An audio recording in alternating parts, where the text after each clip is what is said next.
Hey guys, welcome into Rover Sports. I want to thank again Bad Dog for coming on my show last night. He was unbelievable. He brought the heat. One of my favorite people on YouTube is Mr. Bad Dog, and I want to thank him again for coming on the show. It means a heck of a lot that he was able to come on the team. That he was able to come on the show. I wanted to talk a little bit about the New York Giants, okay?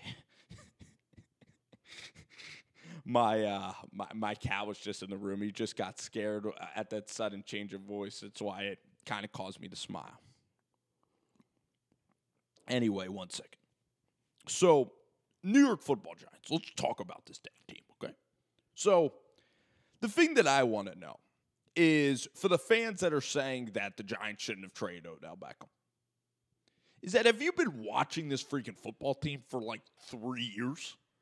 The New York Giants against the Carolina Panthers played really well in the second half of that football game. They did. You know, we had a long touchdown from Eli Manning to Beckham. We had the throwback from Beckham to Barkley.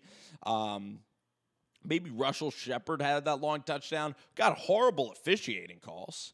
And, of course, on 3rd and 15, Cam Newton got them in the Graham Gano range. And with Australians and with a lot of people from around the globe practicing field goals, with diet, with maybe the evolution of the human race, kickers now with the Wilson football or whatever, they're just able to kick 63-yarders. And when we grew up watching Martin Gramatica, Norwood, Jay Feely, David Akers, whatever really good kickers, they rarely had that kind of range that whatever Lycatron of the Rams has. But now it's a common occurrence. Even Chandler Catanzaro hit a 63-yarder to beat the Rounds, and he was terrible in that game, but Chandler Catanzaro hits a long field goal. So I could talk about field goal kickers for a while, and I know I just got off course for about 30 seconds of that video, or of this video. But, so the New York Giants, even though Odell Beckham was like, you know what, guys, the interview was controversial, but you know what? We are starting to function. We are coming together. The energy was awesome in the second half. We almost won that football game. Long field goal by Carolina. The officiating wasn't that great. First half special teams was a disaster. First half, we were very inconsistent, and we lost. But guess what? We were right there. We had a clutch last drive. Eli played his best game of the season. I know you could say the Houston game, but Houston was a mess at that time. It was all underneath stuff. Houston self-imploded, and again, we let Deshaun Watson have a chance to beat us. We're like, come on, Deshaun. Come on, man. Come on, Houston, Texas. Come on and beat us. But Houston couldn't beat us. They were just so terrible at that time. We were having to win. But I'm talking right now about the New York Giants, right? So the Carolina game just happened. We're feeling great, okay? I talk to people, the Entertainer, Bad Dog, Cop Pizzle, anybody says, you know what? This Eagles team is struggling. Super Bowl hangover, 4 days to prepare. Giants Stadium's going to be absolutely juiced. 1-5. We need this win to get to 2-5. What ends up happening, guys? What ends up happening? One of the worst games in a decade. The New York Giants are all hope is lost. They're down like 35-7 in that game. Third quarter, turn the freaking game off. It's disgusting. Go turn on Teletubbies. Go turn on Arthur and Friends. The game is over. They can't even compete with a team that is wounded, the Philadelphia Eagles, that just won everything, that has quarterback controversy, that has locker room issues. The New York Giants' locker room issues were so much worse. And that is my point, that the New York Giants were not 30 points worse than the Eagles. In fact, the New York Giants played the Eagles again later on that season. And the Giants just happened to play a lot better. You know, the Giants even were close with the Eagles late in the fourth quarter. And the Eagles are, again, they are so much better. Their lines are so much better. Their coaching, the continuity, the ownership of Jeffrey Lurie has been so much better than John Mara, and that hurts to say. It does. It hurts to say, right? But what I am saying to you guys right now, what I am trying to say to you is that the Giants had a locker room problem. Because you go to the Carolina game, you come home to play the Eagles, and your offense just goes away. You go to Atlanta on Monday Night Football, Your offense is unstoppable in the second half against Atlanta. You come home, you play a Redskins defense. Yes, the Redskins are a little bit better at that time, but the Redskins are feeling good with Adrian and Alex healthy, okay? And they kick your ass. You get humiliated and laughed off the football field, 23-6, a disgusting performance. The Giants just have never been a team that has been together, that has learned how to prepare together. They don't know how to prepare. They don't know how to watch film. They don't know how to keep an even temperament and an even keel. And I look at Odell Beckham, Snacks, and Landon Collins. They're the best players on our team. They were the leaders of our team. Giants have failed. It's time to get them out of there. For all you Eli Manning people need to go, Eli's 38 years old, and plus Eli has playoff experience. So do you want to roll with a Case Keenum? Do you want to roll with a Ryan Fitzpatrick? Ryan Fitzpatrick's never played in a playoff game before. I want the Giants to be good. I don't want tanking.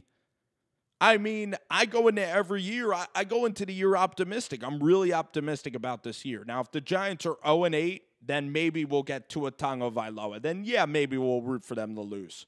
When the Giants started Geno Smith in Oakland, was I rooting for the Raiders or the Giants? I was rooting for Oakland. When the Rams were beating the Giants 31-10, did I root for the Rams to beat the Giants 59-10? Hell yeah. I'm like, Ben McAdoo needs to go for this team to progress. Ben McAdoo needs to get fired. The more losing, then Ben McAdoo will be gone. And when Ben McAdoo leaves, the New York Giants will have a better chance to be successful. Okay? I really do believe that sometimes late in the season, if you get a better draft pick, it's not that bad for the future to lose late in the season. The Philadelphia 76ers in basketball got Ben Simmons, one of the most talented point guards I've ever seen in my life, because they were losing ball games. But this year, I'm excited, okay? And if the Giants ever play a playoff game and you're rooting for them to lose, then you're probably not a Giants fan. But anyway, that's a rant about tanking, right? So the New York Giants, they let go of a lot of their leaders. And now people are freaking out about the Giants, saying that, you know, that Mara's a joke, that Gettleman's a joke, and that Pat Shurmur is an absolute joke. Now they're calling for them to be fired. And they're saying you should have drafted Sam Darnold. Like Sam Darnold. If the Giants had Sam Darnold, Wayne Gallman, Chad Wheeler, Patrick Omameh, a Spencer Pulley, and a John Jalapeno who have barely played football, a rookie left guard, and a left tackle that has been surrounded by the best coaching that he'll ever see in his life, and Nate Solder, we're going to be a damn good football team last year. That Odell Beckham would have had 15 touchdowns and Sterling Shepard, you know, and that, hey, you could just pick up a running back late in the draft, late in the first round. You keep Landon Collins. You pay him $15 million. You pay him until he's like 35 years old, until he's got to retire. You pay the guy until he's 37. If the New York Giants listened to the mainstream media, our team would have Sam Noodle Arm Darnold, okay, or Josh Rosen. Josh, I've never won more than 9 games in my life. Rosen, who the Giants still might go for and trade for. Giants will just love the chemistry and culture will be right back to where it was a couple of years ago with Josh Rosen. Or Dwayne Haskins will draft one of these guys that really hasn't played a lot of football ever. They'll be a conceded football team with either Haskins or Rosen. Maybe they'll still make that mistake. But so far, we're on a straight line. We're actually trying to get better. But if the mainstream media had their wish, they'd have Sam Darnold on this team, Odell Beckham Jr., They'd overpay Landon Collins. We'd have Damon Snacks Harrison in the middle of our defense, even though B.J. Hill and Dalvin Tomlinson, I think, are better teammates, and I think that they're better people for the locker room than Snacks Harrison. Yes, I haven't been in the locker room, but yes, I have an opinion. And Snacks Harrison, I do think he was aloof. I do think that if you listen to some reports on Snacks Harrison, it wasn't all positive about his leadership. Even Jason Pierre-Paul is a guy that I love, a guy that we won a championship with. And I do love Jason Pierre-Paul, and he had a great year in Tampa Bay, and I really do like him. I almost have a little bias towards Jason Pierre-Paul. But even if you read reports on Jason Pierre-Paul, you had to keep an open mind, and even I did, that Jason Pierre-Paul might not have been the best guy for the locker room going forward, and I was okay to see him go. But it's just crazy. Everybody's so emotional about Landon Collins. And Landon was a guy that, yes, was a great leader for us, but he couldn't cover. George Kittle toasted him. Zach Ertz toasted him. What do you think that Ertz and Reed are going to do to Landon this year if Landon was still on the New York Giants? Probably the same thing. Landon's a good tackler, but teams throw the ball more now than they did in the past. So Landon, your coverage skills got to be good. Got to be good. It's just amazing to me that now everybody is criticizing the New York Giants when a couple of years ago, by them keeping Odell Beckham and not reprimanding him at all for the boat trip, the Giants have become soft. And Eli Manning, as much as I love Eli Manning, he needed to be more of a vocal teammate. He needed to be more vocal and more strict as a teammate. If he really cared about win, I know Eli does care about winning, okay? I didn't mean to open up that sense. But if Eli Manning, during this last year, if he wants to win big, he's going to have to go outside of himself a little bit and actually communicate with people on the sidelines. Eli and Ben McAdoo didn't communicate. Eli and Odell, Eli and the wide receivers. It's just him and the notepad. It's just him and the iPad. We need some rally. We need a little fight from Eli Manning. If Eli is ever going to get back to the top in this really competitive NFL at 38 years old, he's going to have to do adjusting. Eli Manning, I think you need to get better at just being more strict and leading this football team. Saquon Barkley even talks about being a leader, and the kid's 24, 25 years old. It's really sad when you know that fans are saying, you know what?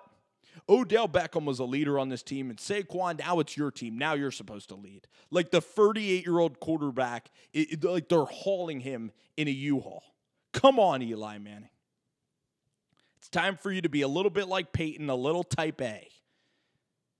Even though I like you because you're probably not like a type A Peyton personality, it's time. We got 1 year left. Let's go all out. Let's really be vocal. Let's really be in this thing. Eli Manning needs to take a page out of Jimmy Butler's book on leading for this year. Because Jimmy Butler just refuses to lose, and he's very vocal. And he'll let you know if something's not good. And, in fact, you're looking at Andrew Wiggins and Towns right now, and you're thinking that Jimmy might have been the guy anyway. Might have been a great leader. So Eli Manning needs to get some of that Jimmy Butler. He needs to hang out with Jimmy Butler. Imagine if you combined Eli and Jimmy Butler, the calmness of Eli with the intensity of Jimmy. You'd have one of the perfect personalities of a teammate. So Eli Manning, for all these years, man, it is time. It is time for him to take a leadership role with this season. The New York Giants are absolutely going in the right direction. There is more continuity and communication between Dave Gettleman, Pat Shurmur, and John Mara than ever between Ben McAdoo, Jerry Reese, and John Mara. It's a better marriage right now, Gettleman, Shurmur, and Mara. They work better together. They talk more to each other. That's very important. You need those three people to talk to each other. Look at Peterson, Roseman, and Lurie. They talk to each other a lot. Look at Kroenke, Les, and Sean. Talk to each other a lot. Look at Bill Belichick and Robert Kraft. They do talk to each other, even though it's crazy. Even though that organization, Tom Brady and Bill Belichick, very odd relationship, but they've made it work because they're the Patriots. They're the almighty. But basically what I am trying to convey in this video is that Giants fans were freaking out, but I'm just telling you that the culture was absolute dog shit last year, and it's been dog shit for a very long time. And the performance has gone up and down, and the only reason the team really made the playoffs in 2016 was because the Cleveland Browns were on that schedule, because Joe Flacco and the Ravens couldn't cover a fourth down, that their defense fell apart. The Dallas Cowboys that year were a really good football team, but again, still Jason Garrett. For some reason, they faded late. The Giants actually played very well. I'll give them that credit of winning that game. But they played the Browns. They played Case Keenum.